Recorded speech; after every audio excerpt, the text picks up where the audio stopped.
In an effort to continue to educate myself in the world of ad tech, I listen to some ad tech podcasts that don't touch retail media directly.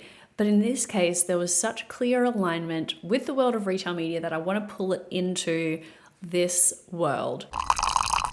Joe Zappa runs Sharp Pen Media, which is a marketing and communications firm for ad tech companies, and he was on a recent episode of the AdTechGod podcast, where he talked about his system for helping ad tech companies and their leaders differentiate themselves in the market through thought leadership and evangelism and advocacy.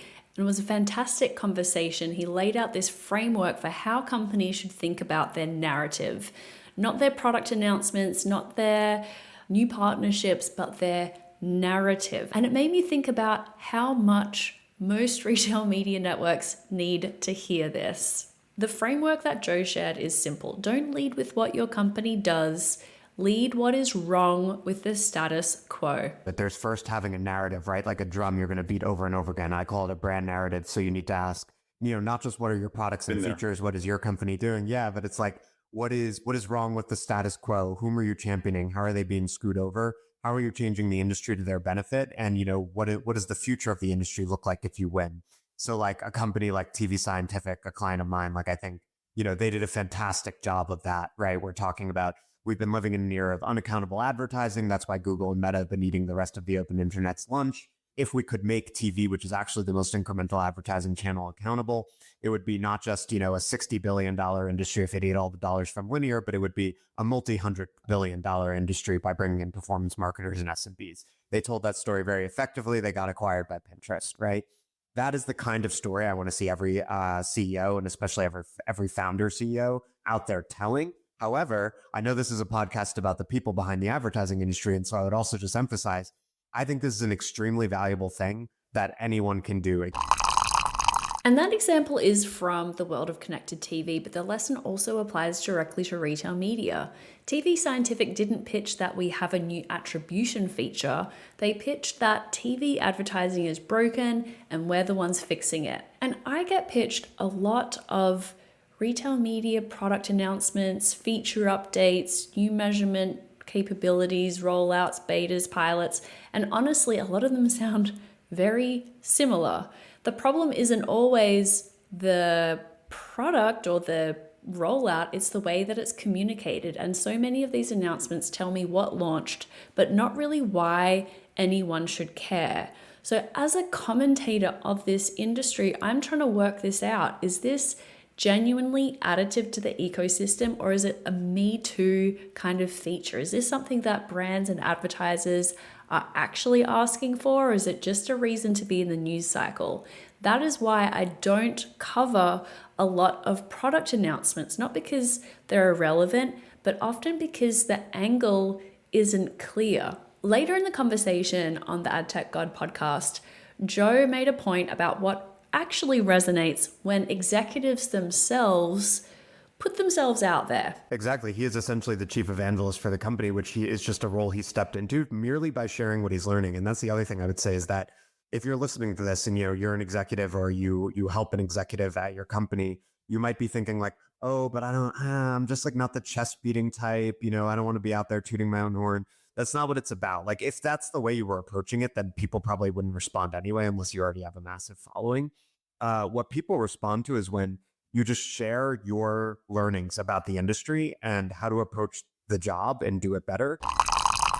And this is a huge opportunity in the world of retail media, that the companies that stand out aren't always the ones with the biggest booth at the conference or the best PR team. They're often the ones where the leaders are in the conversation, sharing what they're learning, naming the problems, explaining what they're trying to solve and why it's hard.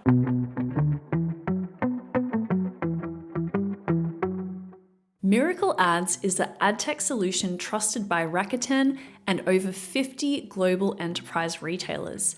That's because Miracle Ads was built with both 3P marketplace sellers and 1P suppliers in mind.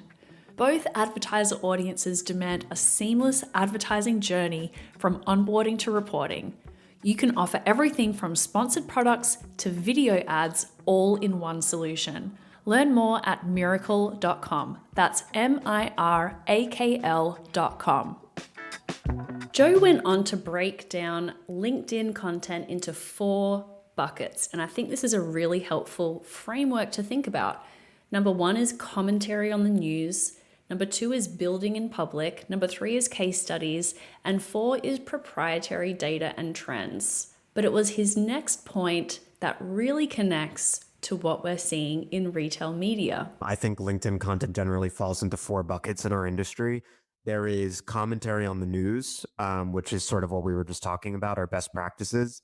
There is building in public, which is what I'd loosely categorize as what you were just talking about, which is, yes, talking about the growth of your company and sort of what you're doing from a cultural perspective, but also about what you're seeing and doing personally and who you are as a person, especially when those values intersect between work and personal life.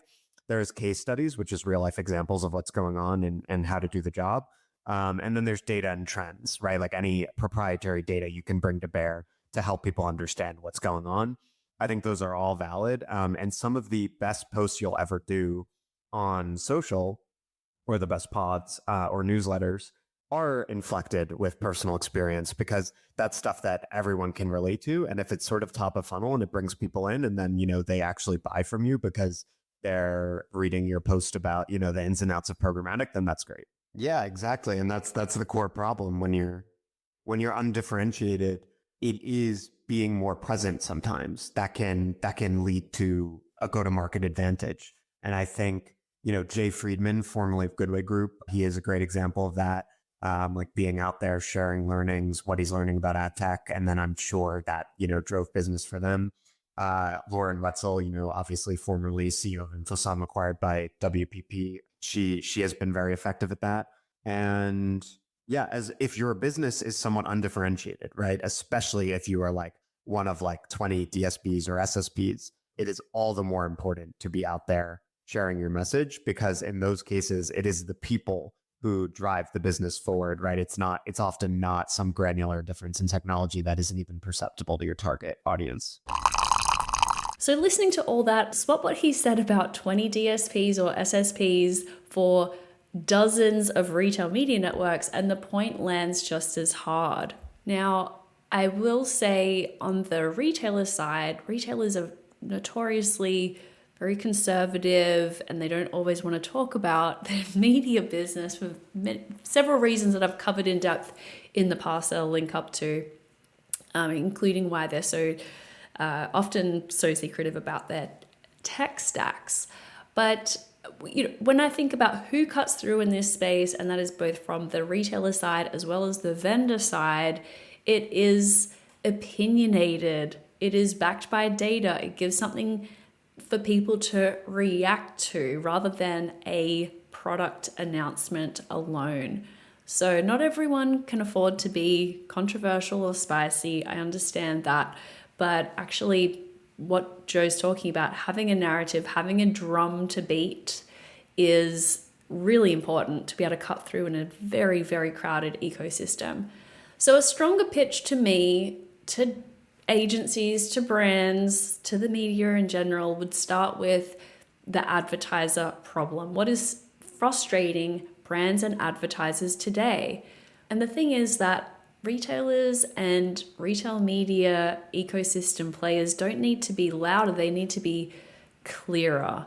And the opportunity really is to move from we launched a thing or we have a new partnership to here's the problem that we're solving and here's why it matters now. This is a great conversation with Joe Zappa at Sharp Pen Media on the AdTechGod podcast. I'll link up to it in the show notes and encourage you to listen to the full episode.